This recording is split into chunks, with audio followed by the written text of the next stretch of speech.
ಆತ್ಮೀಯ ಬಂಧುಗಳೇ, ಶ್ರೀಮದ್ ಭಗವದ್ಗೀತೆ ತತ್ವ ವಿವೇಚನೆ ಟೀಕಾ ಅಧ್ಯಾಯ 6 ಆತ್ಮ ಸಂಯಮ ಯೋಗ. ಇದರಿಂದ ಇವತ್ತು 29ನೇ ಶ್ಲೋಕವನ್ನು ತಿಳ್ಕೊಳ್ಳೋಣ. ಶ್ಲೋಕ 29. ಸರ್ವಭೂತಸ್ಥಮಾತ್ಮಾನಂ ಸರ್ವಭೂತಾನಿ ಚಾತ್ಮನಿ ಈಕ್ಷತೆ ಯೋಗಯುಕ್ತಾತ್ಮ ಸರ್ವತ್ರ ಸಮದರ್ಶನಃ. ಅನುವಾದ: ಸರ್ವವ್ಯಾಪಿಯಾದ ಅನಂತ ಚೇತನದಲ್ಲಿ ಏಕೀಭಾವದಿಂದ ಸ್ಥಿತರೂಪವಾದ ಯೋಗದಿಂದ ಕೂಡಿದ ಆತ್ಮ ಉಳ್ಳವನು ಹಾಗೂ ಎಲ್ಲರನ್ನೂ ಸಮಭಾವದಿಂದ ನೋಡುವ ಯೋಗಿಯು ಆತ್ಮವನ್ನು ಸಂಪೂರ್ಣ ಪ್ರಾಣಿಗಳಲ್ಲಿ ಸ್ಥಿತನಾಗಿರುವ ಮತ್ತು ಸಮಸ್ತ ಪ್ರಾಣಿಗಳನ್ನು ಆತ್ಮನಲ್ಲಿ ಕಲ್ಪಿತವಾಗಿ ನೋಡುತ್ತಾನೆ. ಇದು ಶ್ಲೋಕ ಮತ್ತು ಅದರ ಅನುವಾದ. ಈಗ ಅರ್ಥ ಮಾಡಿಕೊಳ್ಳೋದಕ್ಕೆ ಪ್ರಯತ್ನ ಮಾಡೋಣ. ಭಗವಂತ ಈ ರೀತಿ ಅಭೇದ ಭಾವದಿಂದ ಸಾಧನೆ ಮಾಡುವಂಥ ಸಾಂಖ್ಯಯೋಗಿಯ ಧ್ಯಾನದ ಮತ್ತು ಆ ಧ್ಯಾನ ಮಾಡೋದ್ರಿಂದ ಫಲ ಏನು ಬರುತ್ತೋ ಅದರ ವರ್ಣನೆಯನ್ನು ಮಾಡಿ ಈಗ ಸಾಧಕನ ವ್ಯವಹಾರ ಕಾಲದ ಸ್ಥಿತಿಯನ್ನು ವರ್ಣನೆ ಮಾಡ್ತಾನೆ. ಏನೇನೆಲ್ಲ ಅವನು ಮಾಡ್ತಾನೆ, ಹೇಗಿರ್ತಾನೆ, ಏನೇನು ಸಿಗುತ್ತೆ ಅಂತ ಗೊತ್ತಾಯಿತು. ಈಗ ಅವನು ಯಾವ ರೀತಿ ಅದನ್ನೆಲ್ಲ ನೋಡ್ತಾನೆ, ವ್ಯವಹಾರ ಯಾವ ರೀತಿ ಮಾಡ್ತಾನೆ ಅಥವಾ ಯಾವ ರೀತಿ ನಡ್ಕೊಳ್ತಾನೆ ಅನ್ನೋದನ್ನು ಕೂಡ ಈಗ ವಿವರಣೆ ಮಾಡ್ತಾ ಇದ್ದಾನೆ. ಈ ಶ್ಲೋಕದಲ್ಲಿ ಏನು ಹೇಳ್ತಾ ಇದ್ದಾನೆ ಅಂತಂದರೆ, ಒಬ್ಬ ಭಗವಂತನಲ್ಲೇ ಏಕೀಭಾವದಿಂದ ಸ್ಥಿತರೂಪವಾಗಿರುವಂತಹ ಯೋಗದಿಂದ ಕೂಡಿರುವಂಥ ಆತ್ಮ ಇರುವಂಥವನು ಅವನು ಹೇಗೆ ನೋಡ್ತಾನೆ, ಎಲ್ಲ ಕಡೆ ವ್ಯಾಪ್ತವಾಗಿರುವ ಅನಂತ ಚೇತನದಲ್ಲಿ ಅವನ ಮನಸ್ಸು ಒಂದಾಗಿರುತ್ತೆ.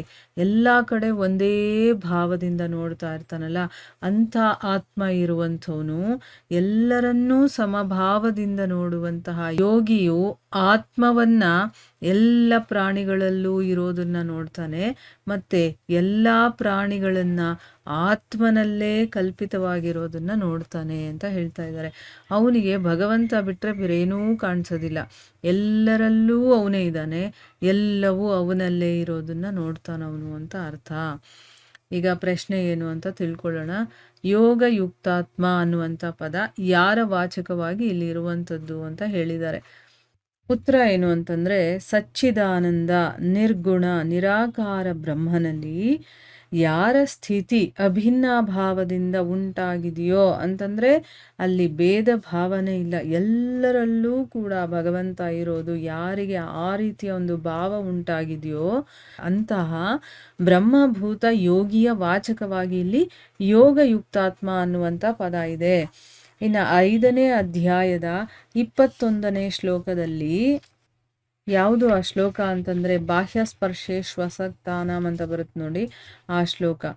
ಆ ಶ್ಲೋಕದಲ್ಲಿ ಬ್ರಹ್ಮ ಯೋಗ ಯುಕ್ತಾತ್ಮ ಅಂತ ಯಾವ ಹೆಸರನ್ನು ಹೇಳಿದಾರೋ ಅದರಲ್ಲಿ ಏನು ಹೇಳ್ತಾನೆ ಅಂದರೆ, ಹೊರಗಿನ ವಿಷಯಗಳಲ್ಲಿ ಆಸಕ್ತಿರಹಿತವಾದಂಥ ಅಂತಃಕರಣ ಇರುವಂಥ ಸಾಧಕನು ಆತ್ಮನಲ್ಲಿ ಸ್ಥಿತವಾದ ಯಾವ ಧ್ಯಾನಜನಿತವಾದ ಧ್ಯಾನದಿಂದ ಹುಟ್ಟಿರುವಂತಹ ಸಾತ್ವಿಕ ಆನಂದವನ್ನು ಪಡಿತಾನಲ್ಲ, ಆಮೇಲೆ ಅವನು ಆ ಸಚ್ಚಿದಾನಂದ ಘನನಾದಂತಹ ಪರಬ್ರಹ್ಮ ಪರಮಾತ್ಮನ ಧ್ಯಾನ ರೂಪವಾದಂತಹ ಯೋಗದಲ್ಲಿ ಅಭಿನ್ನ ಭಾವದಿಂದ ಸ್ಥಿತನಾದಂತಹ ಮನುಷ್ಯ ಅಕ್ಷಯವಾದ ಆನಂದವನ್ನು ಅನುಭವಿಸ್ತಾನೆ ಅಂತ ಹೇಳಿದ್ದಾರೆ.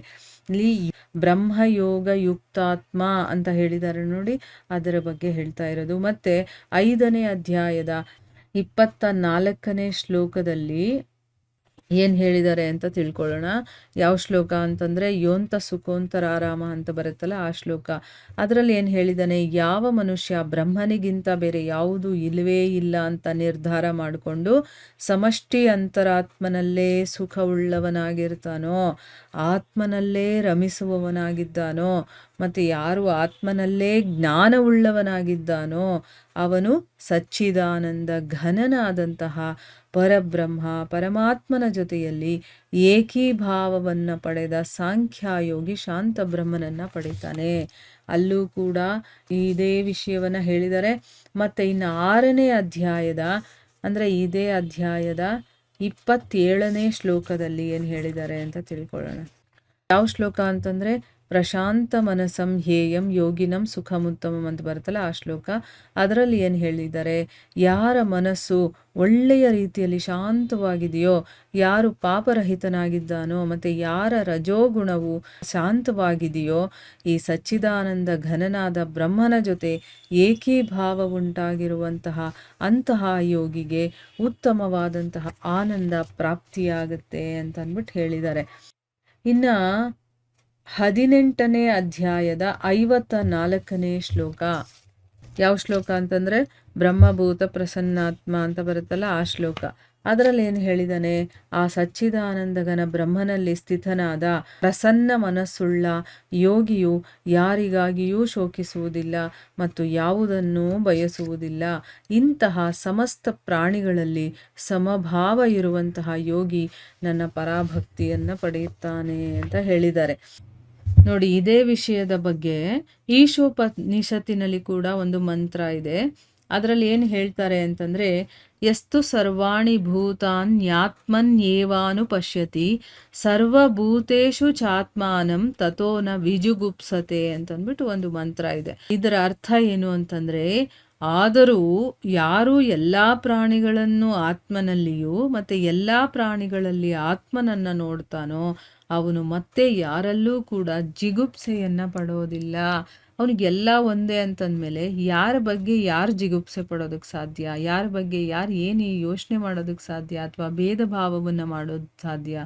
ಎಲ್ಲವೂ ಅವನೊಬ್ಬನೇ ಅಂತಂದಮೇಲೆ ಅಲ್ವಾ? ಆ ವಿಷಯವನ್ನು ಈಶೋಪನಿಷತ್ತಿನಲ್ಲೂ ಕೂಡ ಹೇಳಿದ್ದಾರೆ ಅನ್ನೋ ವಿಷಯವನ್ನು ಇಲ್ಲಿ ಹೇಳಿದ್ದಾರೆ. ಈ ರೀತಿ ಬ್ರಹ್ಮಭೂತದ ಹೆಸರಿನಿಂದಾನೇ ಇದನ್ನು ಕೂಡ ವರ್ಣನೆ ಮಾಡಿದ್ದಾರೆ. ಅಂದರೆ ಈಗ ಎಷ್ಟು ಶ್ಲೋಕಗಳನ್ನು ಬೇರೆ ಬೇರೆ ಅಧ್ಯಾಯದಿಂದ ನಾವು ತಿಳ್ಕೊಂಡ್ವೋ ಅದರಲ್ಲಿ ಎಲ್ಲನೂ ಕೂಡ ಆ ಭಗವಂತನನ್ನು ಬ್ರಹ್ಮಭೂತ ಅನ್ನುವಂಥ ಹೆಸರಿನಿಂದಾನೇ ಹೇಳಿರುವಂಥದ್ದು. ಇಲ್ಲಿ ಪ್ರಶ್ನೆ ಏನಿತ್ತು ಅಂತಂದರೆ, ಯೋಗಯುಕ್ತಾತ್ಮ ಅನ್ನೋದು ಯಾರ ಬಗ್ಗೆ ಹೇಳ್ತಾ ಇರೋದು ಅಂತ. ಯಾರ ಬಗ್ಗೆ ಅಂತಂದರೆ, ಎಲ್ಲ ಕಡೆ ಭಗವಂತನನ್ನೇ ನೋಡ್ತಾನೋ ಅವನಿಗೆ ಯಾವುದೇ ಭೇದ ಭಾವ ಇಲ್ಲ. ಒಬ್ಬ ಮನುಷ್ಯನಲ್ಲೂ, ಒಂದು ಪ್ರಾಣಿಯಲ್ಲೂ, ಒಂದು ವಸ್ತುವಿನಲ್ಲೂ ಎಲ್ಲ ಕಡೆ ಅವನಿಗೆ ಭಗವಂತನೇ ಇರೋದು ಕಾಣಿಸ್ತಾ ಇರುತ್ತೆ. ಅಂಥ ಯೋಗಿಯ ವಾಚಕವಾಗಿ ಇಲ್ಲಿ ಯೋಗಯುಕ್ತಾತ್ಮ ಅಂತ ಇರೋದು. ಅಂದರೆ ಎಲ್ಲರಲ್ಲೂ ಭಗವಂತನಲ್ಲಿ ಎಲ್ಲರನ್ನ ನೋಡುವಂಥ ಒಂದು ಸ್ಥಿತಿಯಲ್ಲಿ ಇರ್ತಾನಲ್ಲ, ಅವನ ಬಗ್ಗೆ ಇಲ್ಲಿ ಹೇಳ್ತಾ ಇರೋದು. ಸೊ ಇಲ್ಲಿಗೆ ನಾವು ನಿಲ್ಲಿಸೋಣ. ಹರೇ ಕೃಷ್ಣ.